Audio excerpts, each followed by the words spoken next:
కృపను బట్టి త్రిత్వం తర్వాత 17వ పునరుత్థాన ఆరాధనలో ప్రభు యొక్క సన్నిధానంకు, ప్రభు యొక్క సహవాసానికి చేరి వచ్చిన దేవుని బిడ్డలను మీ అందరిని బట్టి, అలాగే ఇంకా రాలేకపోయిన బిడ్డలను బట్టి, ఇండియాలో మన కుటుంబాలను బట్టి దేవునికి కృతజ్ఞతాస్తుతులు చెల్లిస్తూ మీ అందరికీ నిండు వందనాలు తెలియజేస్తున్నాను. అందరికీ వందనాలు.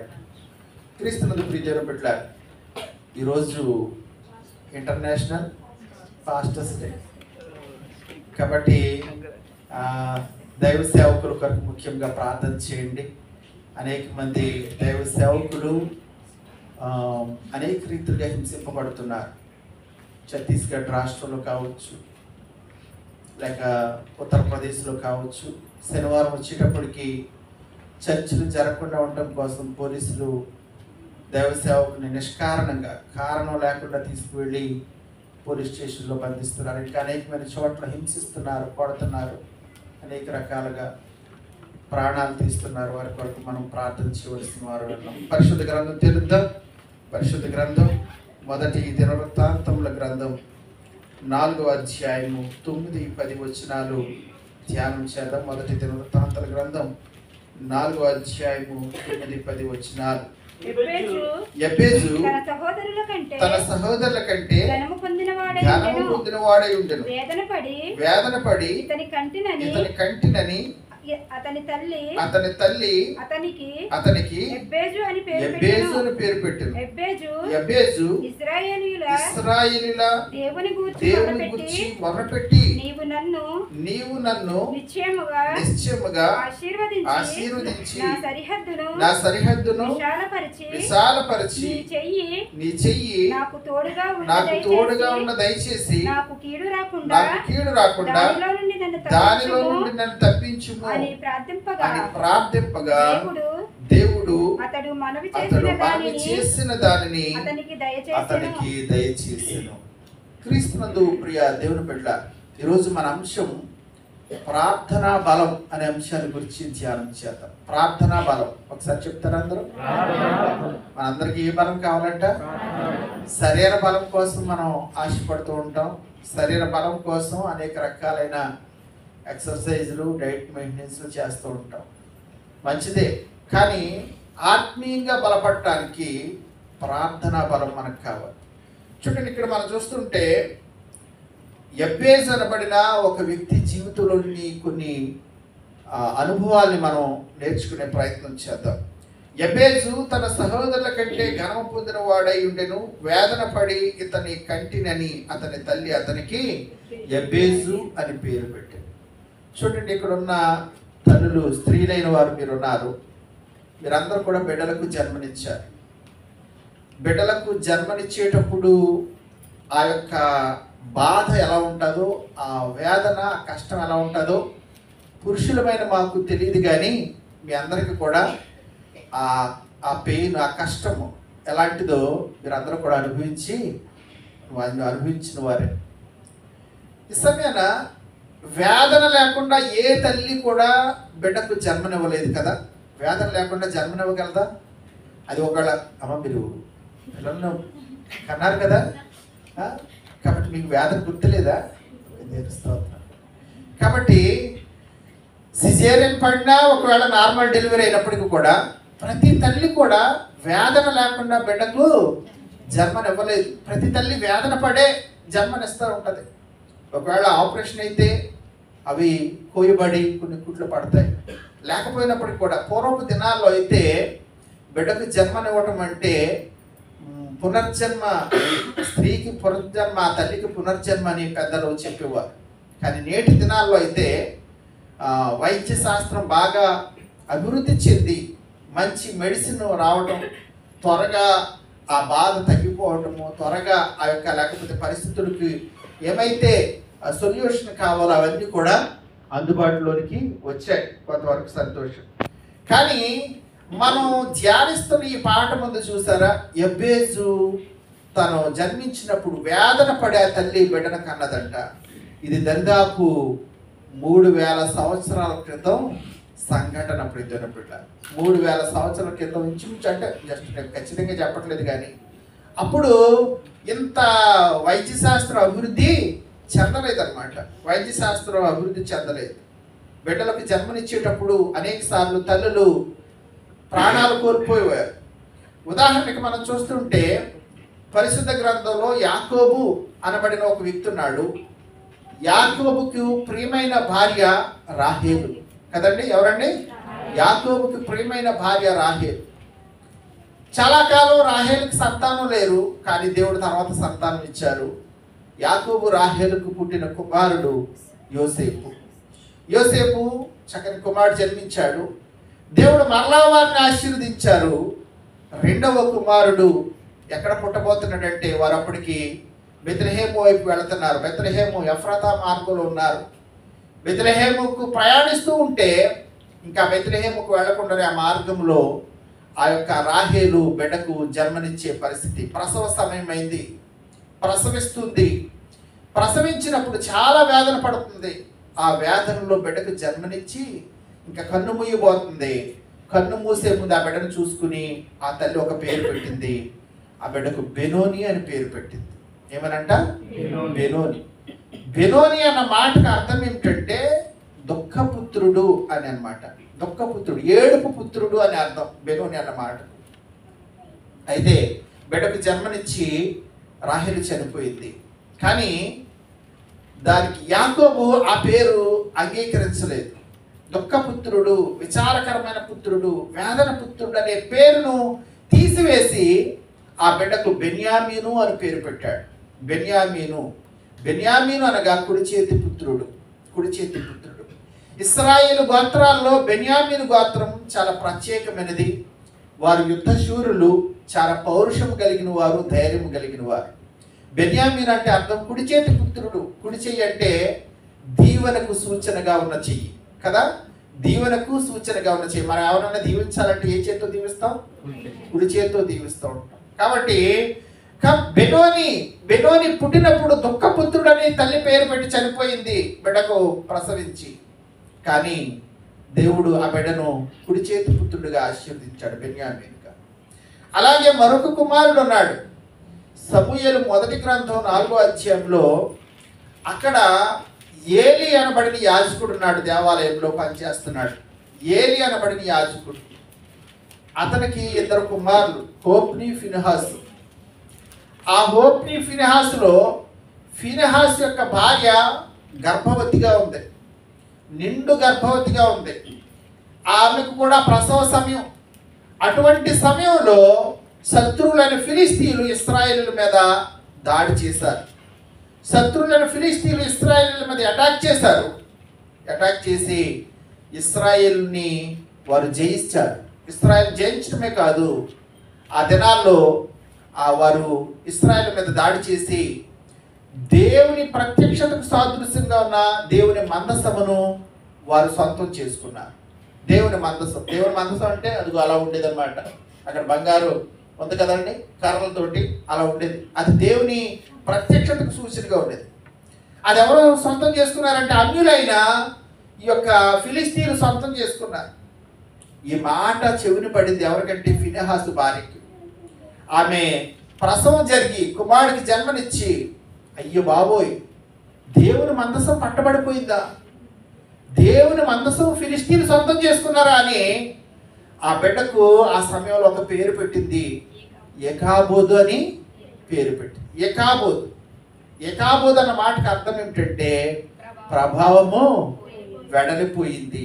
ప్రభావం వెడలిపోయింది. దేవుని యొక్క శక్తి ఇశ్రాయేలును విడిచిపెట్టి వెళ్ళిపోయింది. దేవుని యొక్క మహిమ దేవుని ప్రజలను ఇశ్రాయేలు విడిచిపెట్టి వెళ్ళిపోయిందని ఆ తల్లి కూడా ఏమని పేరు పెట్టిందంటే తన కుమారుడికి ఏకాబోధ్ అని పేరు పెట్టి చనిపోయింది. ఆ తల్లి కూడా ఏమైపోయింది? చనిపోయింది. నేను ఈ సంఘటనలు ఎందుకు చెప్తున్నానంటే ప్రియమైన బిడ్డలారా, ఆనాటి దినాల్లో బిడ్డలకు జన్మనివ్వటం అంటే అది చిన్న విషయం కాదు. తల్లికి పునర్జన్మ లాంటిది. బ్రతుకుంటే కనుక పునర్జన్మే, ఒకవేళ చనిపోతే కనుక ఇంకా చేయవలసింది ఏమీ లేదు. ప్రియమైన బిడ్డ, ఇక్కడ కూడా యబ్బేజు పుట్టినప్పుడు, యబ్బేజుకు ముందు ఇంకా సహోదరులు పుట్టారు. యబ్బేజు తల్లిదండ్రుల పేర్లు ఏమిటో మనకి రాయబడలేదు, కానీ యబ్బేజుకి ఇంకా అన్నలు ఉన్నారు. ఆ అన్నలు పుట్టినప్పుడు పడని వేదన యబ్బేజు పుట్టినప్పుడు ఆ తల్లి మిక్కిలి వేదన పడిందంట. మిక్కిలి వేదన పడింది. ఆ వేదనకు గుర్తుగా ఆమె ఏమని పేరెట్టిందంటే యబ్బేజు అని పేరు పెట్టింది. యబ్బేజు అన్న చోట ఒకటి అంకి వేసి కింద ఏమనుందండి? వేదన అని ఉంది. ప్రీతినప్పుడు వేదన. ఆ వేదన అంటే ఏమిటో మనకి ఇక్కడ వివరించలేదు, కానీ మన ఊహకే మన ఆలోచనకే భక్తుడు వదిలేశాడు అనమాట. బహుశా పుట్టినప్పుడే ఆ బిడ్డ శరీరంలో సరైన అవయవాలు కలిగి లేడేమో. సరే, కొంతమంది నెలలు నిండకుండా ప్రీమెచ్యూర్ బేబీలుగా ముందే పుడతా ఉంటారు. 7వ నెలలోనో లేకపోతే ముందుగానే. వాళ్ళు నిజంగా కొన్ని సంవత్సరాల అయిన తర్వాత వాళ్ళు బ్రతికాక, ఓహో వీడు బ్రతికాడు, వీడికి ఆయుష్ బాగానే ఉంది, వీడు మంచి జాతకుడు అని తల్లిదండ్రులు నిర్ధారించుకుంటూ ఉంటారు. ఎందుకంటే వాడు పూర్తి కాలం ఎదగలేదు, గర్భంలో పూర్తిగా ఎదగలేదు. కాబట్టి ప్రీమెచ్యూర్ బేబీగా పుట్టినప్పుడు వాడు ప్రతి విషయానికి, చిన్నదానికి పెద్దదానికి కూడా డిసీజ్ బాధపడుతూ ఉంటాడు, బలహీనం అవుతూ ఉంటాడు. కాబట్టి ఇక్కడ యబ్బేజు ఒకవేళ ఏ ఎదుగుదల సరిగ్గా లేకుండా పుట్టాడు, ఏ బలహీనుడిగా పుట్టాడు, ఏ నష్టజాతకుడిగా పుట్టాడు, లేకపోతే ఆ బిడ్డను చూసినప్పుడు ఆ తల్లికి అనిపించింది, మన 2 కుమారులాగా 3 కుమారులాగా వీడు బలవంతుడు కాదు, వీడు లేకపోతే మంచి అందగాడు కాదు, మంచి లేకపోతే నేర్పరితనం కలిగిన వాడు కాదు, వీడు ముఖం చూస్తుంటే వీడొక రోగిష్ఠుడిలాగా ఉన్నాడు, వీడొక శాపగ్రస్తుడిలాగా ఉన్నాడు అని తల్లి పెట్టిన పేరు ఇది. ఎవరో పెట్టిన పేరు కాదు, తల్లి పెట్టిన పేరు ఏమిటంటే యబ్బేజు అని పేరు పెట్టారు. యబ్బేజు. క్రీస్తునందు ప్రియ దేవుని బిడ్డలారా, ఈ మాట మనం గుర్తుంచుకోదగిన మాట. పరిశుద్ధ గ్రంథంలో సామెతల వాక్య భాగంలో సొలొమోను ఒక మాట తెలియజేస్తూ ఉంటారు. అదేమిటంటే, ఒకడు పైకి నవ్వుచుండినను హృదయంలో దుఃఖం ఉండవచ్చును అని రాస్తున్నాడు. ఒకడంటే పైకి నవ్వుచున్నాడు, ముఖం మీద నవ్వు ఉంది, కానీ అంతరంగంలో దుఃఖం ఉందంట. ప్రియమైన బిడ్డలారా, అంతరంగంలో దుఃఖం ఉంది. ఇక్కడ కూర్చుని వాక్యం ఉంటున్న మీరు, వాక్యం చెప్తున్న నేను కూడా ఎవరైనా ఎదురుపడగానే, మనకు ఒకరికొకరు ఎదురుపడగానే పలకరించుకుంటూ ఉంటాం. బాగున్నారండి అంటే బాగున్నాం అండి అంటూ ఉంటాం. ముఖం మీద ఒక చిన్న స్మైల్ తోటి బాగున్నారా అంటే బాగున్నా అంటూ ఉంటాం. కానీ కొంచెము ఆ వ్యక్తిని గట్టిగా కదిలిస్తే, ఏంటి కుటుంబం ఎలా ఉంది, పిల్లలు ఎలా ఉన్నారు, పరిస్థితులు ఎలా ఉన్నాయి, ఉద్యోగం ఎలా ఉంది, కొంచెము లోతుగా కనుక మన యొక్క సంభాషణ సాగినట్లయితే అప్పుడు ఒక్కొక్కటి బయటకు వస్తూ ఉంటాయి. పైకి బాగున్నారంటే బాగున్నాం అంటాం, కానీ ఒక వ్యక్తిని కదిలిస్తే కనుక ఒక్కొక్క సమస్య, కొందరికి వీసా సమస్య, కొందరికి ఉద్యోగ సమస్య, కొందరికి భర్త వల్ల సమస్య, కొందరికి భార్య వల్ల సమస్య, కొందరికి అనారోగ్యం సమస్య, కొందరికి పిల్లల వల్ల సమస్య, కొంతమంది అధికారుల వల్ల సమస్య, కొంతమంది ఉద్యోగంలో తోటి ఉద్యోగుల వల్ల సమస్య. కాబట్టి ఏదో ఒక వేదన, ఏదో ఒక విచారం, ఏదో ఒక దుఃఖం, ఏదో ఒక ఆవేదన, ఏదో ఒక కష్టం మనందరి జీవితంలోనూ మన గుండెల్లో గూడు కట్టుకుని ఉంది. కానీ పైకి మర్యాదకు మనం గౌరవార్థము పైకి నవ్వుతున్నాం, కానీ ఒక్కొక్కరిది ఒక్కొక్క బాధ. అప్పుల బాధ ఒకరిది, అనారోగ్యం బాధ ఒకరిది, లేకపోతే అనేకమైన సంవత్సరాల నుంచి మెడిసిన్ వాడుతున్నప్పటికీ కూడా సరైన స్వస్థత లేకుండా ఈ సమయాన ఇలాంటి బాధల గుండా ప్రయాణిస్తున్న మనం, ఇలాంటి వేదనల గుండా ప్రయాణిస్తున్న మనం ఒక్కొక్కసారి మనకి కొన్ని ప్రశ్నలు మన హృదయంలోంచి లేవనెత్తబడుతూ ఉంటాయి. కొన్ని ప్రశ్నలు వస్తూ ఉంటాయి. అసలు దేవుడు ఈ వేదన నాకు ఎందుకు పెట్టాడు, దేవుడు నాకు ఈ కష్టం ఎందుకు పెట్టాడు, దేవుడు ఈ బాధ పెట్టకుండా ఉంటే బాగుంటుంది కదా, ఎందుకు పెట్టాలి ఈ బాధ? ఎందుకంటే దేవుని అనుమతి లేకుండా ఏది మన దగ్గరికి రాదు. ఈ సమయాన్ని మనం చూస్తుంటే మీ అందరికీ కూడా వెదురు పుల్లలు తెలుసు. వెదురు ఉంటుంది కదా, వెదురు పుల్లలు, దానికి ఉండే కొమ్మలు. ఆ వెదురు పుల్లలాగానే ఉంటే కనుక అది ఎవరికి ఉపయోగం లేదు, ఎవడ పట్టించుకోడు. వెదురు పుల్లలాగానే ఉంటే దాన్ని ఎవడ పట్టించుకోడు. కానీ ఆ వెదురు పుల్లను ఒక నేర్పరి అయిన విద్వాంసుడు దానికి రంధ్రాలు చేస్తూ ఉంటాడు. ఎక్కడ పడితే అక్కడ రంధ్రాలు చేయడు, దానికి ఒక నిర్దిష్టమైన స్థలంలో రంధ్రాలు చేస్తూ ఉంటాడు. ఒక 4 రంధ్రాలు 5 రంధ్రాలు చేస్తూ ఉంటాడు. ఆ రంధ్రాలు చేసిన తర్వాత ఒక నేర్పరి అయిన విద్వాంసుడి చేతిలో ఆ వెదురు పుల్ల పడితే అదే ఒక ఫ్లూట్గా చక్కటి సంగీతం అందిస్తుంది అన్నమాట. ఒక చక్కటి బ్యూటిఫుల్ శ్రావ్యమైన సంగీతము అనేకుల్ని పరవశింపజేస్తుంది, అనేకుల్ని మంత్రముగ్ధులు చేస్తూ ఉంటుంది. ఎక్కడి నుంచి వస్తుంది ఈ సంగీతం? ఎంత అద్భుతంగా వాయిస్తున్నాడు! వింటుంటే ప్రాణమంతా కూడా ఎంతగానో ఉత్తేజితమవుతుందని ఆ సంగీతానికి అందరూ కూడా ఒంటరైపోతూ ఉంటారు. కారణం ఏమిటి? అది వెదురు పుల్లలాగా మిగిలిపోతే కనుక, రంధ్రాలు చేయబడకుండా ఉంటే కనుక అది అందులోంచి సంగీతం వచ్చేది కాదు, అందులోంచి వినసం పైన రాగం వచ్చేది కాదు. కానీ దానికి నిర్ణీతమైన స్థలంలో రంధ్రాలు చేయబడ్డాయి ఆ వెదురు పుల్లకు. కాబట్టి అది ఒక చక్కటి ఫ్లూట్గా రూపాంతరం చెందింది. ఈ సమయాన్ని కూడా మనం చూస్తుంటే 119వ కీర్తన 67వ చరణంలో చూస్తూ ఉంటే ఒక మాట భక్తుడు రాస్తున్నారు. 119వ కీర్తన 67వ వచనం చూడండి. శ్రమ కలుగక మునుపు నేను త్రోవ విడిచితిని, ఇప్పుడు నీ వాక్యము అనుసరించి నడుచుకొనుచున్నాను. ఎంత చక్కని మాట ఇది! మీ బైబిల్ అండర్లైన్ చేసుకోండి, చాలాసార్లు ఉపయోగపడుతుంది. ఏంటంట 119:67లో శ్రమ కలగక మునుపు నేను త్రోవ విడిచితిని అంటే ఇప్పుడు అంటే శ్రమ కలిగిన తర్వాత నీ వాక్యమును అనుసరించి నడుచుకొనుచున్నాను. ఒక విషయం, ఒక నిజం చెప్పమంటారా? ఒక సత్యం ఏమిటంటే, మనం సంతోషముగా ఉన్న రోజుల కంటే బాధాకరమైన రోజుల్లోనే దేవుని పాదాలను బాగా ఆశ్రయించగలం. మనం సంతోషంగా ఉన్నప్పుడు కంటే, మనం హ్యాపీగా ఉన్నప్పుడు కంటే, మనం ఒక దుఃఖంతో ఒక బాధతో నలుగుతున్నప్పుడే, ఒక పెయిన్ గుండా వెళుతున్నప్పుడు మనం ఎక్కువగా దేవుని పాదాలు పట్టుకుంటూ ఉంటాం, ఎక్కువగా ప్రార్థన చేస్తూ ఉంటాం, ఎక్కువ సమయం ఎక్కువ బలంగా ప్రార్థన చేస్తాము, ఏకాగ్రతతో ప్రార్థన చేస్తూ ఉంటాము, చాలా పటిష్టంగా ప్రార్థన చేస్తూ ఉంటాం. ఎందుకంటే ఆ యొక్క శోధన నుంచి మనం విడుదల పొందాలని, దేవా విడిపించు అనేకమైన వాక్యాలను వాగ్దానాలుగా పట్టుకుని ప్రార్థన చేస్తాం. ఎప్పుడంటే మనం శోధనలో ఉన్నప్పుడు, కష్టంలో ఉన్నప్పుడు, బాధలో ఉన్నప్పుడు. కానీ సంతోషంగా ఉన్నప్పుడు మనకి ఏ బాధ, అంత హ్యాపీగా ఉంది, కుటుంబంలో బాగుంది, ఉద్యోగం బాగుంది, అన్ని పరిస్థితులు కూడా బాగున్నాయి. అప్పుడు మనం బహుశా ఏదో 2-3 నిమిషాలు ప్రార్థన చేసుకుని, దేవత వరకు ఈ రోజంతా కాపాడినందుకు వందనాలు, 2 ముక్కలు ప్రార్థన చేసుకుని బెడ్డెక్కేస్తూ ఉంటాం. సమయం ఆలోచించేయండి ప్రియమైన బిడ్డలారా. కాబట్టి దేవునితో నీ సహవాసం, దేవునితో చూడండి, మన తల్లిదండ్రులు, మనకు ఒక వయసు వచ్చిన తర్వాత తల్లిదండ్రులతో మాట్లాడటం నిర్లక్ష్యం చేస్తూ ఉంటాం, తల్లిదండ్రులతో మాట్లాడటం.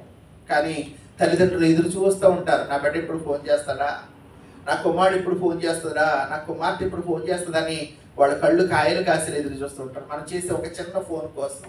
నీ పరమ తండ్రి కూడా నీతో మాట్లాడాలని, నీకు ఆయనకి మధ్య ఉండే కమ్యూనికేషన్ ఏదైతే ఉందో, నీకు ఆయనకి మధ్య ఉండే సంబంధం ఏదైతే ఉందో, అది పరముగా ఉండడం కోసం కొన్నిసార్లు నీ జీవితంలో శ్రమ అనుమతిస్తున్నాడు. ప్రతి బిడ్డ అనుమతిస్తున్నాడు.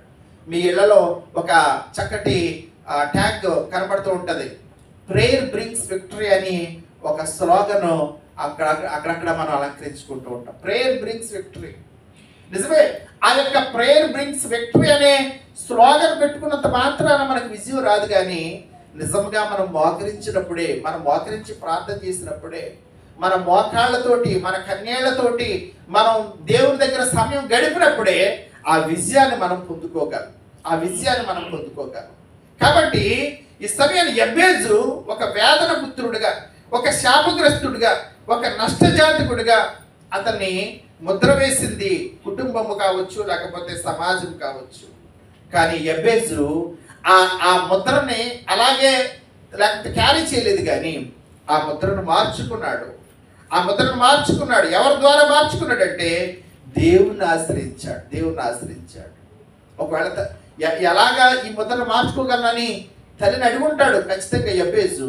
తల్లి ప్రార్థనా పరురాలేమో, కాబట్టి యెబేజు కూడా ఏ అనుభవం వచ్చిందంటే ప్రార్థనా అనుభవం వచ్చింది. యెబేజు అక్కడ రాస్తున్న మాట, ఇశ్రాయేలీయుల దేవునికి మొర్రపెట్టి అనే మాట చూస్తున్న 10వ వచనంలో. ఎవరికి మొర్రపెట్టాడంట? యెబేజు ఇశ్రాయేలు దేవుని గురించి మొర్రపెట్టి. క్రీస్తు ప్రియమైన బిడ్డలారా, మనం చాలాసార్లు మన కష్టాలు, మన ఇబ్బందులు డబ్బున్న వారి దగ్గర, లేకపోతే మన బంధువుల దగ్గర, మన స్నేహితుల దగ్గర, మనకు నమ్మకమైన వారి దగ్గర మొరపెట్టుకుంటూ ఉంటాం. కానీ యెబేజు ఆ పని చేయలేదు, ఇశ్రాయేలు దేవుని గురించి మొరపెట్టి. కంటిన్యూ చేయండి ఆ మాట 10వ వచనంలో. తర్వాత యెబేజు ఇశ్రాయేలు దేవుని గురించి మొరపెట్టి, ఒకటి నీవు నన్ను నిశ్చయముగా ఆశీర్వదించి, రెండు నా సరిహద్దును విశాలపరిచి.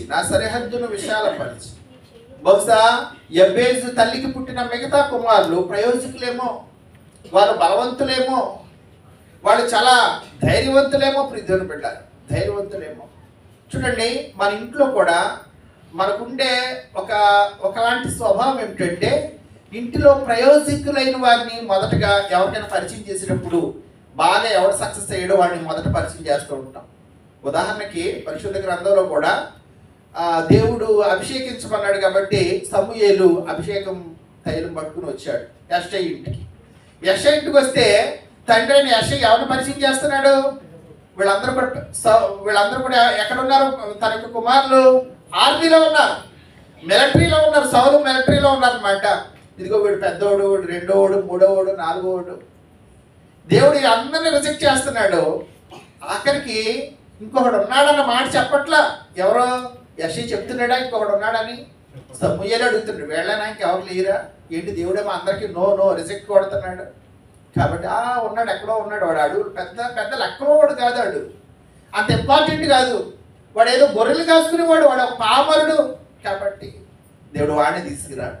ఈ సమయాన్ని మనం ఆలోచన చేస్తుంటే ఈ సమాజం కూడా కొంతమంది మీద వాడు అమాయకుడు అండి, వాడు తెలివిలేని వాడండి, వాడు అందరి ముందు నిలవలేడండి, వాడికి భయం ఎక్కువ అండి, వాడికి సిగ్గు ఎక్కువ అండి, వాడికి లేకపోతే ప్రతి విషయానికి కూడా చిన్నదానికే వాడు వణికిపోతూ ఉంటాడండి. ఇలాంటి ముద్ర నీ మీద వేశాడేమో, ఇలాంటి సరిహద్దులు నీ చుట్టూ గీశారేమో, ఇలాంటి చట్టంలో నువ్వు ఒకవేళ బిగించబడి ఉన్నావేమో.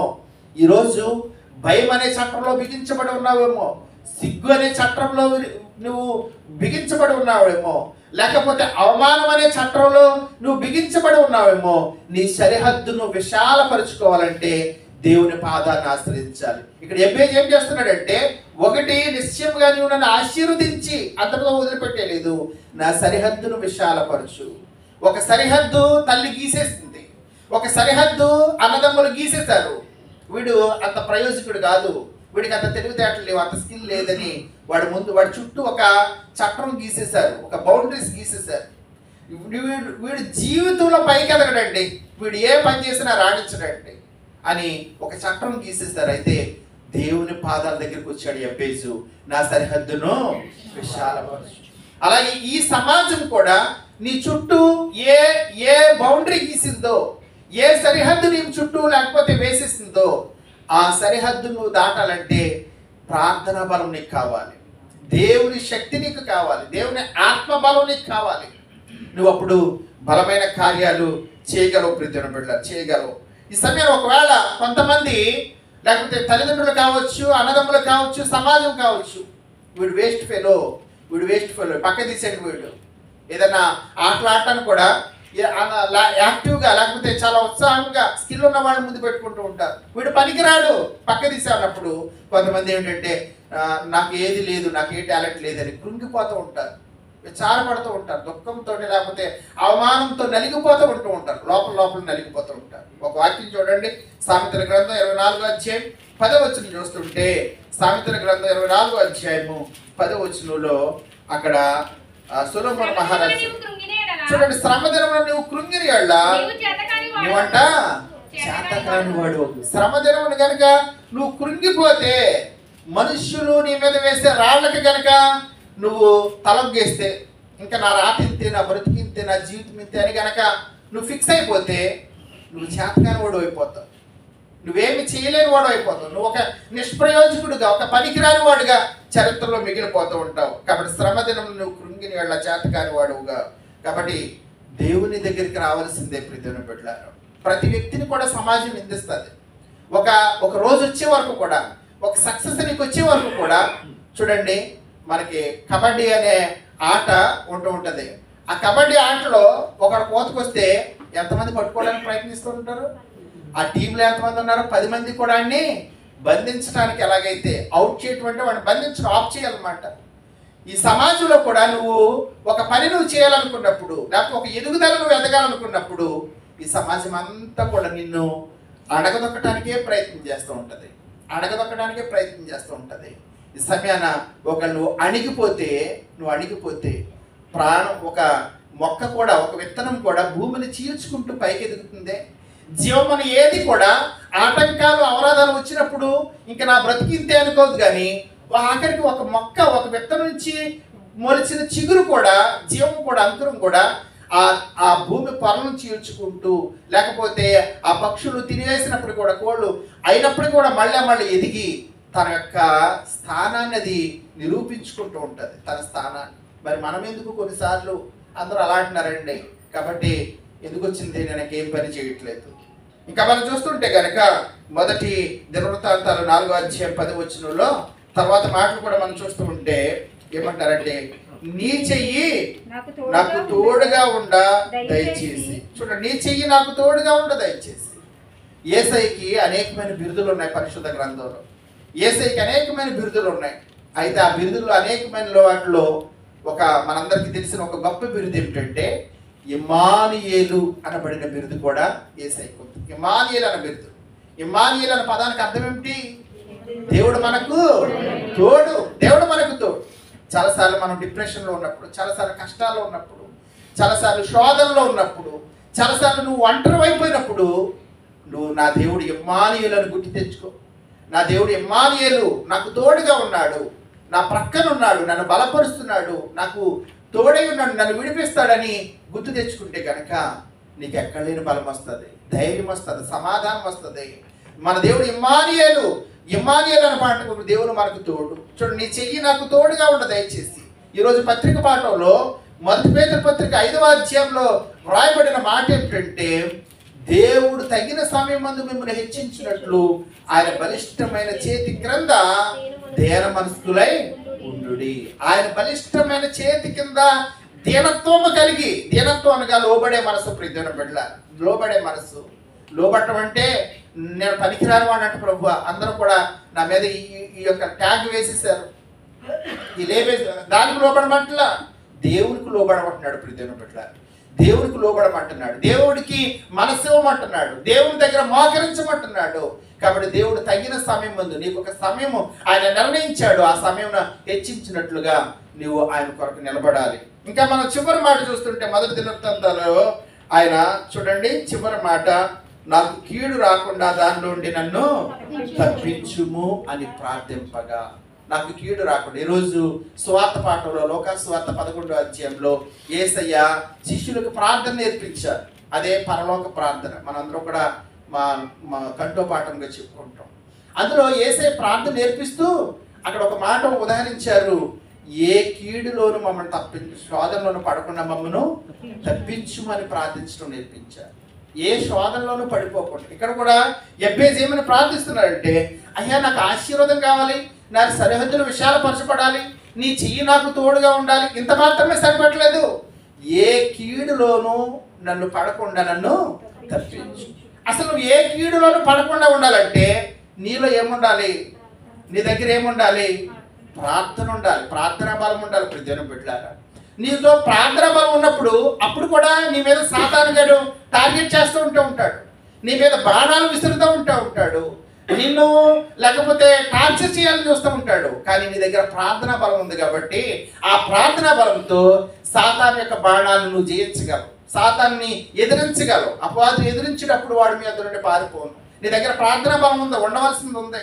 ఒకవేళ కనుక నువ్వు కొంతమంది నాకు శోధనలు వచ్చినాయి, నాకు బాధలు వచ్చినాయి, ఎందుకు లేదు ప్రార్థనకి వెళ్ళడం, అన్ని బాగున్నప్పుడు వెళ్దామని విచిత్రమైన ఆలోచన కొంతమంది ఉంటుంది. ప్రజల పట్ల నువ్వు దేవునికి దూరం అవుతున్నావు అంటే, నువ్వు ప్రార్థనకి దూరం అవుతున్నావు అంటే ఖచ్చితంగా శోధనలో పడిపోతావు అనమాట. అప్పుడు సాధారణ గారి వలలో వాడి టార్గెట్లో ఖచ్చితంగా పడతావు. యేసయ్య చెప్పారు మనకి ఒక మాట, ఏమంటూ ఉంటారంటే, మీరు శోధనలో ప్రవేశించుకున్నట్లు మెలకు కలిగి ప్రార్థించు. మీరు శోధనలో ప్రవేశించుకున్నట్లు పేతురు యాకోబు యోహానుకు చెప్పింది అదే గెత్సెమనే తోటలో. బాబు మీరు ప్రార్థన చేయండి అంటే వాళ్ళు ప్రార్థన చేయలేదు కానీ నిద్రపోయారు. ప్రతిని పట్ల పేతురు యాకోబు యోహానులు నిద్రపోయారు. కాబట్టి యేసుని బంధించినప్పుడు వారు శోధనలో పడిపోయారు. చూడండి, యెబేజు ప్రార్థనని దేవుడు యాక్సెప్ట్ చేశాడు. మనం కూడా ప్రార్థన చేస్తున్నాం కానీ మన ప్రార్థనకి కొన్ని జవాబులు వస్తున్నాయి, కొన్ని జవాబులు రావట్లేదు. ఈరోజు నువ్వు చేసే ప్రార్థన నీకు జవాబు తేవాలంటే కనుక ఒక నిర్మాణాత్మకంగా, ఒక కన్స్ట్రక్టివ్గా నీ ప్రార్థన ఉండాలి, ఒక సిస్టమేటిక్గా నీ ప్రార్థన ఉండాలి. చూడండి, ఎబ్బేజును గుర్తు చేసుకున్నప్పుడు మనందరికీ తెలిసిన ఒక వ్యక్తి నాకు గుర్తొస్తూ ఉంటాడు. అతను ఎవరంటే నిక్ వ్యూజిక్ అని. మీరు అందరూ కూడా యూట్యూబ్లో చూసే ఉంటారు. నిక్ వ్యూజిక్ అతను 1982లో ఆస్ట్రేలియాలో మెల్బోర్న్లో జన్మించాడు. అతనికి కాళ్ళు లేవు, చెప్పండి, చేతులు కూడా, కాళ్ళు లేవు చేతులు లేవు. దేవుడు మనకు అన్ని ఇచ్చాడు, దేవుడి స్తోత్రం. అతనికి కాళ్ళు లేవు చేతులు లేవు. వాళ్ళ అమ్మ నర్సు అయినప్పటికీ కూడా కాళ్ళు చేతులు లేని ఒక మొండెం మాత్రమే, ఒక మొండెముగా పుట్టిన ఆ బిడ్డను తల్లి చూడటానికి 6 రోజులు పట్టింది. అంటే ఆ బిడ్డ అంత ప్రిపేర్ అయితేనే కానీ దాన్ని తీసుకోవడానికి అంత టైం పట్టింది. ఆమె యాక్చువల్గా ఒక నర్సు కూడా అన్ని జాగ్రత్తలు పాటించింది. కానీ ఆ బిడ్డ కాళ్ళు లేవు చేతులు లేవు, ఎవరు చూడటానికి కూడా రాలేదు. చూసిన వాళ్ళు కూడా పెదవి విరుస్తున్నారు. అయ్యో వీడు ఎలా బతుకుతాడు, వీడు ఎంత నష్టజాతకుడు, వీడు ఎంత దురదృష్టవంతుడు, వీడు ఎంత పనికి, ఇంకేమి వాడు కాళ్ళు ఎలా బతుకుతాడు, వాడి జీవితం అయోమయం. సమయాన్ని మనం చూస్తుంటే ఆ నిక్ వ్యూజిక్ ఎదుగుతున్నప్పుడంట, అయినప్పుడు కూడా తల్లిదండ్రులు చక్కగా ట్రీట్ చేస్తున్నారు. మామూలు స్కూల్లో వెళ్ళడానికి వాళ్ళు రిజెక్ట్ చేశారు. లేదు అందరితో పాటు ఇబ్బంది అని వాళ్ళు గవర్నమెంట్కి వెళ్ళి పోరాడి మరి నార్మల్ స్కూల్లో చదవడానికి రైట్స్ తెచ్చుకున్నారు. చదువుతున్న తర్వాత చూడండి, సాధారణంగా పిల్లలు ఒక కాలేజ్ నోడితోటి లేకపోతే మూవ్ అవ్వడం, పిల్లలందరూ కూడా వీడు కుంటోడు లేకపోతే వీడు నటుడు అని హ్యాండ్ చేస్తూ ఉంటారు, ఎక్కువగా హ్యాండ్ చేస్తారు. అలాంటిది నిక్ వ్యూజిక్కి కాళ్ళు లేవు చేతులు, అందరూ కూడా క్రిటిసైజ్ చేయటమే, అందరూ కూడా హ్యాండ్ చేయటమే, అవమానించడమే. ఎవరు ఆడించుకునేవారు కాదు, ఎవరు ఫ్రెండ్షిప్ చేసేవారు కాదు. చాలా చాలా అవమానానికి గురైన నిక్ వ్యూజిక్ 10వ సంవత్సరం ఒకసారి, 12వ సంవత్సరం ఒకసారి సూసైడ్ అటెంప్ట్ చేయబోయాడు. చనిపోదాం అనుకున్నాడు. తను చూడండి, తనకిచ్చిన ఆలోచన స్విమ్మింగ్ పూల్లో దూకి చనిపోదాం అనుకున్నాడు. కానీ దేవుడు అప్పుడు యోహాను సువార్త 9వ అధ్యాయం ద్వారా మాట్లాడాడు. ఒక గుడ్డివాడిని, వీడు గుడ్డివాడిగా పుట్టడానికి ఎవరు పాపం చేశారు? వీడు పాపం చేశాడా, వీడి తల్లిదండ్రులు పాపం చేశారా అని యేసుని అడిగినప్పుడు యేసు చెప్తూ ఉంటారు, వీడు కాదు, వీడి తల్లిదండ్రులు కాదు, దేవుడు మహిమ పొందుకోవడానికి, దేవుని క్రియలు మహిమపరచబడడానికి వీడు ఇలా పుట్టాడు. అప్పుడు నిక్ వ్యూజిక్ అర్థమైంది, నేను కూడా దేవుడు మహిమ కొరకే నన్ను ఇలా జన్మించాడేమని. అప్పటి నుంచి బలం పొందుకొని చక్కగా చదువుకొని దేవుని పాదాలను పట్టుకుని దేవుళ్ళో ఎదిగాడు. ఈరోజు నిక్ వ్యూజిక్ ప్రసంగాలు విని ఆత్మహత్య చేసుకోవాలనుకుంటున్న వాళ్ళ జీవితం మీద మళ్ళీ ఆశలు చిగురించి దేవుడి వైపు తిరుగుతున్నారు. ఇంచుమించు 60 దేశాల్లో అనేకమైన స్కూల్లో, కాలేజీలో లక్షలాది మంది మధ్య అతను ప్రసంగాలు ఇస్తున్నాడు. దేశ ప్రధానులతో అతను మీట్ అవుతున్నాడు. ఆ కాళ్ళు లేని చేతులు లేని నష్టజాతకుడు అనిపించుకున్న నిక్ వ్యూజిక్, అలాంటి కాళ్ళు చేతులు లేని నిక్ వ్యూజిక్ జీవితాన్నే మార్చిన దేవుడు అన్ని అవయవాలు సరిగ్గా నీ జీవితాన్ని మార్చడా, నా జీవితాన్ని మార్చడా? ఎందుకు నువ్వు ప్రతిదానికి లేకపోతే నెగిటివ్గా ఆలోచన చేస్తున్నావు? ఎబ్బేజు ఏ రీతికి అయితే దేవుని పాదాలు పట్టుకున్నాడో, ప్రార్థన బలం కలిగి ఉన్నాడు, ప్రార్థన ద్వారా విజయాన్ని సాధించాడు, నువ్వు కూడా దేవుణ్ణి ఆశ్రయించు, దేవుని శక్తిని పొందుకో, ప్రార్థనలో గడుపు. ప్రార్థన ఖచ్చితంగా నీకు విజయాన్ని తెచ్చిపడుతుంది. పరిశుద్ధాత్మ దేవుడు మనందరి వెనుకలు మాటలు దీవించును గాక.